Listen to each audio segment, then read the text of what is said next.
the next thing, both for this game and for me.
Hi folks, I'm Joe, this is Same Name Different Game, and welcome to Tennessee. That's right, if you can't tell, I have moved, not just into a new home, but a new state, from Washington, D.C. to Nashville, Tennessee.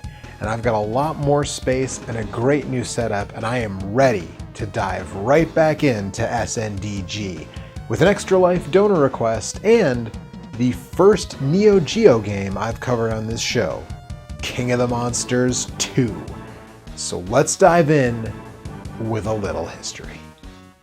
The SNK Neo-Geo was released into arcades as the MVS, or Multi-Video System, in North America and Japan in 1990, and to the home for purchase as the AES, or Advanced Entertainment System, in 1991.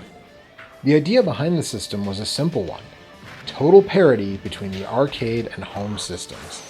This led to a relatively low-cost arcade machine that came in 1, 4, and 6 game variations. These arcade cabinets could simply swap out cartridges, meaning to put in a new game, all the arcade operator had to do was buy a new cartridge for a couple $100s, instead of investing potentially thousands in a totally new cabinet. Plus, it saved on floor space with the 4 and 6 game variants. On the home side, it meant a much more expensive system, but one that literally played the exact same games you got in the arcade. At launch, the Neo-Geo cost $649.99, with 2 joysticks and Magician Lord packed in. For comparison, the Super Nintendo launched the same summer and cost $200 with 2 controllers and Super Mario World packed in.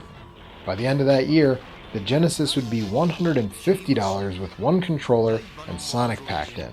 So we're talking more than triple the cost of a SNES and more than quadruple the cost of the Genesis. But the games were what hardware makers were aspiring to and players were lusting after in those days: arcade perfection. And this bet on bleeding-edge technology ultimately paid off, though not without some bumps in the road, but the system did outlast both its 16-bit competitors, and most of their successors. The final official Neo-Geo game dropped in 2004, just months before the final title for the PS1, meaning official support for the machine outlasted the Genesis, Super NES, Saturn, N64, and Dreamcast. And like the Dreamcast, it continues to get high-quality, unofficial releases to this day. So that's a high-level overview about the system, but I don't want to get too into the weeds about the hardware, at least not in this episode. So let's go ahead and talk about the game. Like the vast majority of Neo-Geo games, King of the Monsters 2 was developed and published by SNK. While other publishers like Sunsoft and Technos did make games for the system, it was the hardware makers themselves who were responsible for the majority of releases. This one came out in mid-1992, both on the arcade MVS system and home AES system. It was released in 1994 for the Neo-Geo CD, but that version is completely identical to the cart version, lacking the remixed soundtrack some Neo-Geo CD ports got. The version I'm playing is on the Switch, via Hamster's ACA Neo-Geo line, which is a high-quality emulation of the MVS version, meaning you can keep continuing indefinitely, a feature some games lack when playing on the home system. King of the Monsters 2 is of course a sequel to King of the Monsters, but it's a bit different than its predecessor. The original game was basically kaiju wrestling, featuring 6 giant monsters grappling their way across Japan to prove who is the king. This first entry had grapples, ropes in the form of electric barriers around cities, and required a pinfall to win matches. The sequel is still kinda sorta a wrestling game, but removes anything like ring ropes and pinfalls. There are still grapples, but they're generally less central to the gameplay. The big differences are that they added sections that are kinda like a belt-scrolling beat-em-up, but with only single-shot cannon fodder enemies. And now, the playable roster is only 3 monsters, with all of the enemy monsters representing an invading alien force referred to on the title screen as the Next Thing.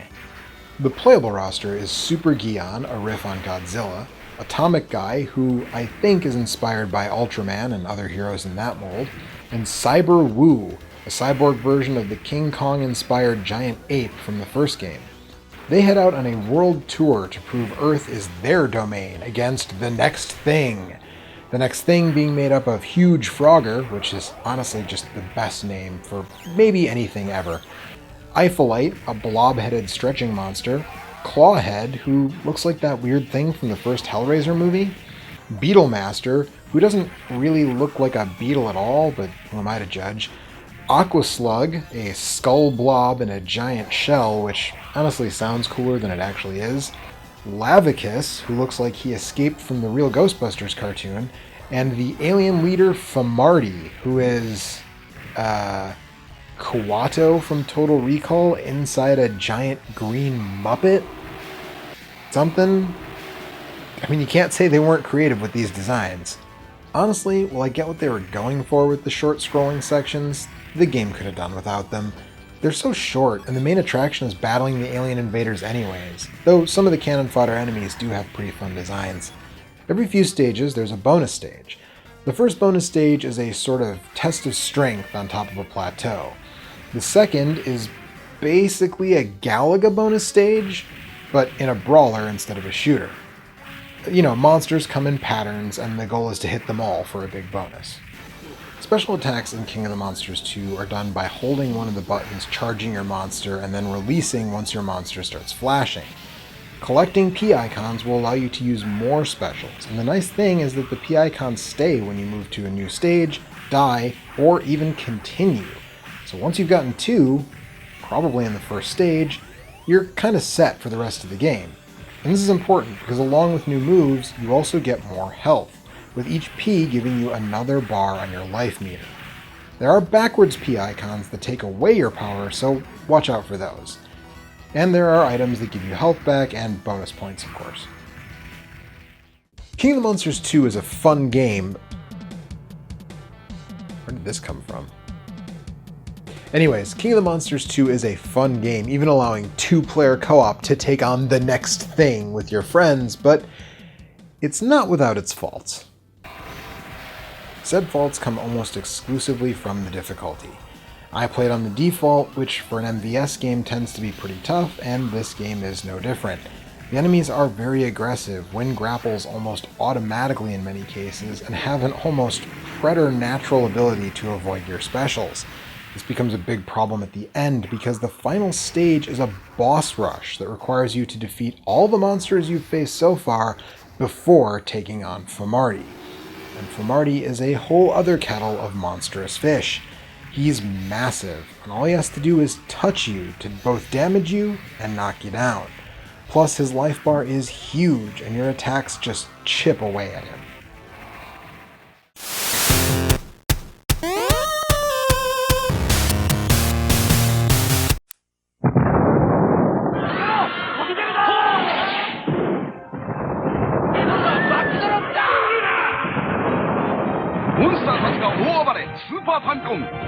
King of the Monsters.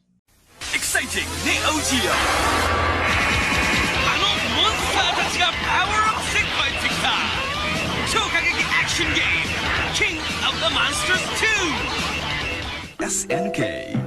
So if you drop the difficulty just a bit... Did I put this shirt on this morning? What's going on? As I was saying, if you drop the difficulty just a bit, the game is pretty fun, if not a little repetitious. Now let's talk about how the Super NES port, released the following year, fares. This version was ported by Now Productions, a company that's still around to this day, having worked with a ton of Japan's largest and most legendary publishers, from Capcom to Namco. The type of folks who watch this show will probably know them best as the team behind many of the Splatterhouse games. This version was published, as a great majority of 16-bit Neo-Geo ports were, by Takara, best known for publishing a bunch of 16-bit Neo-Geo ports. At first glance, it's a pretty faithful iteration. The sprites are of course smaller, but the music sounds good, the graphics look good, and the levels are pretty spot on. But some things are missing. There are frames of animation, like when you do multiple punches in a row. The Neo-Geo adds some alternate animations for the attack, but the SNES removes these. Also, some of the shape-shifting by bosses is changed or outright removed. The second boss, Eiphelite, begins small in the original game, and then grows to your monster's size after taking a little damage. When he gets beat down, his body explodes and his head splits into two to attack. Here, the small phase is gone, and only one flying head comes after you later. When it comes to gameplay, there are some interesting changes here. The first things first, they added a block button. Yeah, no joke. And while one might think that would drastically change the game, it really doesn't. It makes it a bit more friendly to the player, but it also requires timing, as you can't just hold the button to continuously block. And while they were adding buttons, they made a dedicated charge button. But that's not where the charging changes end, oh no. Now you have a charge meter, and you keep any charge you put on it by holding that charge button. In addition, you don't need to collect the power icons to use all of your special attacks, which makes the P icons themselves a lot less necessary. Overall, this changes the strategy around special moves, because now you don't have to worry about if you'll get your full charge before getting smacked around by an enemy. Enemies are also much less aggressive here, contributing to the lower difficulty. They tried to balance it out by taking your power boosts away on a continue, but since you don't need them for special moves, that also doesn't affect the difficulty nearly as much. The limit continues to 4, but since the game isn't that hard, it's not that much of a hindrance, especially given how the endgame plays out. First of all, the boss rush is a lot easier just due to the general changes, but even more than that, Famarty is way easier too. Like most of the other sprites, he's much smaller. And in most cases, just touching you doesn't do the same amount of damage. The biggest thing though is that the player does a lot more damage to him, making it way less of a grind to finish him off. That Super NES port, it's appealing because of the lower difficulty, but it's not as good looking as the Neo-Geo original.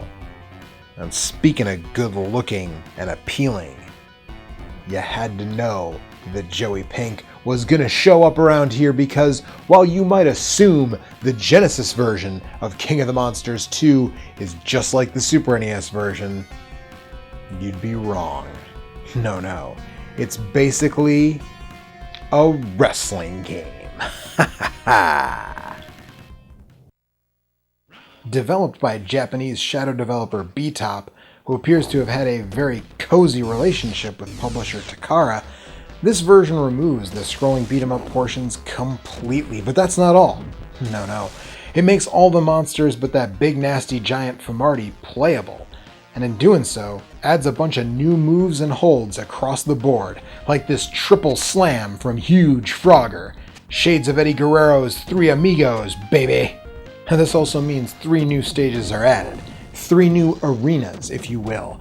Because Super Gion, Atomic Guy, and Cyber Woo can all be your opponent now. Now these appear to be retreads of stages from the first King of the Monsters, all taking place in Japanese cities, but that's alright with the Radiant one.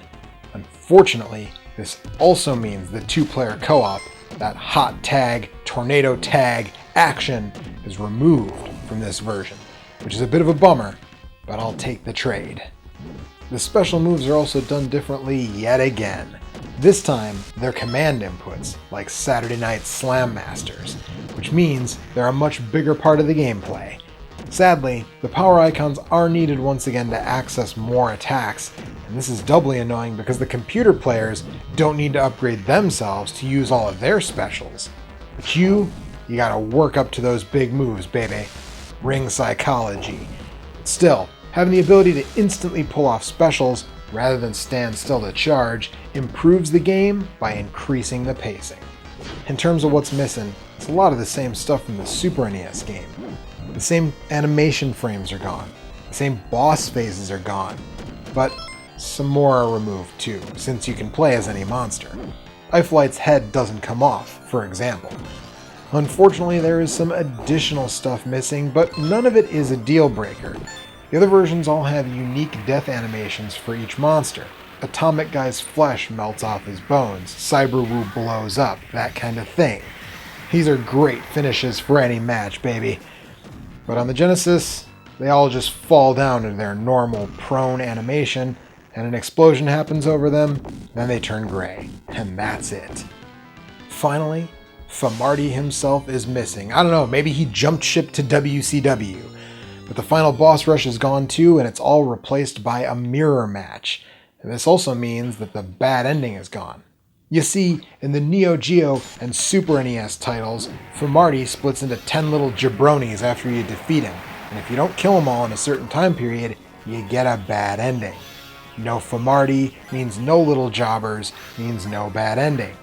It's also weird that the good ending stays the same, including the text about defeating the invaders from another world, because in this version, there's a chance that you are an invader from another world. Another promotion, if you will. The less said about the invasion, the better. Let's move on. This Genesis version, it's unique enough, just like me, that it requires taking a look at. If you have any interest in any version of this game, you gotta check out the Genesis version for comparison's sake. And now that we've run down all 3 of these versions, let's do like we always do, and take a look and a listen side by side.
Now, the Neo-Geo was simply the extraordinary system that could do extraordinary things in its day, and it couldn't be matched by the other systems of the era.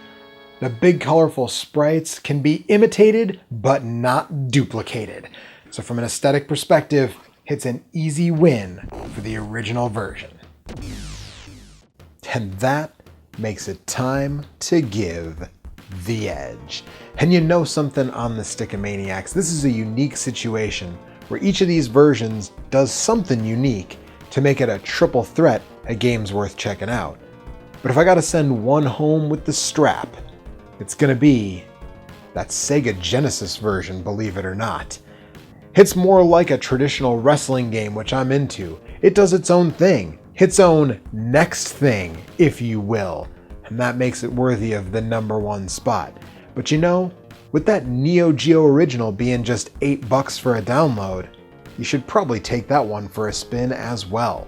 And if you want to check out the 16-bit ports, well, I got good news for you. They're surprisingly reasonable in the current aftermarket, and I wouldn't expect to pay more than $10 for a bare cart of either one. Yeah, that's right. So, you gotta check this game out if you're into giant monsters, pro wrestling, or especially both. And speaking of pro wrestling, you know what time it is. We're on that road to WrestleMania, so come back next time, because I'm not going to be sharing the hosting duties next time. No, it's going to be all Joey Pink all the time, and I'm getting extreme. Until then, I'm Joey Pink, and the pleasure was all yours. Hey folks, thanks for watching, and as always, if you liked what you saw, do the stuff everybody asks you to do. Like, comment, subscribe, ring that bell, whatever. If you want to help out and get access to a monthly patron stream or vote in polls about what I do for episodes when I'm indecisive, consider giving $1 on Patreon. And if you're getting hyped for WrestleMania, well, on the left is the playlist with all the WrestleMania specials so far.